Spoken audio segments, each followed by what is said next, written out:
ကဲအားလုံးပဲမင်္ဂလာပါဒီနေ့တော့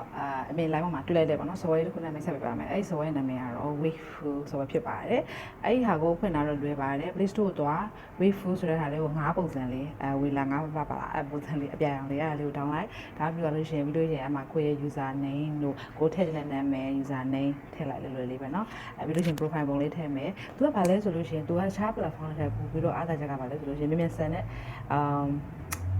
ပတ်ဆက်ရှာလို့ရတယ်ပေါ့နော်အဲ့ဒါဘာလဲဆိုရင်တော့ point နေပေးတယ်ဒါပေမဲ့ content creator ဖြစ်ဖို့လိုတယ်ပေါ့နော်အဲ့ဒီ content creator ဖြစ်ဖို့အတွက်ဘာလို့လိုအပ်လဲဆိုလို့ရှိရင် super live ငါခုရမှာဖြစ်ပါတယ် super live ကကြတော့ဘယ်လိုလဲဆိုတော့သူ့မှာဒီဘက်မှာသူ post တင်လိုက်ပြီဆိုရင်ဒီမှာ live ကအသေးပုံလေးရယ်နောက်ပြီးတော့ message ပုံလေးရယ်ဒီဘက်မှာအသေးအနီယာပုံလေးရှိရိုးရိုးဒီဘက်ကအသေးပုံလေးရတော့ရိုးရိုး live ရတာပေါ့နော်ပြီးရင် message comment ပေးတဲ့နေရာနောက်ပြီးတော့ဒီဘက်မှာအနီအောင်အသေးလေးရှိတယ်အနီအောင်အသေးလေးမှာရကိုအဲ့မှာအသေးလေး9ခုရပြီဆိုတော့ content creator ဖြစ်မှာဖြစ်ပါတယ် content creator ဖြစ်ပြီဆိုတာနဲ့ကိုတင်တဲ့ post တွေ viewer တွေများတယ် like တွေများတယ်ဆိုတာနဲ့ပတ်စံတွေရမှာဖြစ်ပါတယ်ပေးပြီးတော့လည်းချိန်လို့ရပါတယ်ဒီ app ကတော့အလွယ်ဆုံးနဲ့အမြင့်ဆုံးဖြစ်ပါတယ်တယောက်အမြင့်ကိုလည်း follow ပေးကြပါဘောเนาะအမြင့်အပေါ်မှာအမြင့်နာမည်ကတော့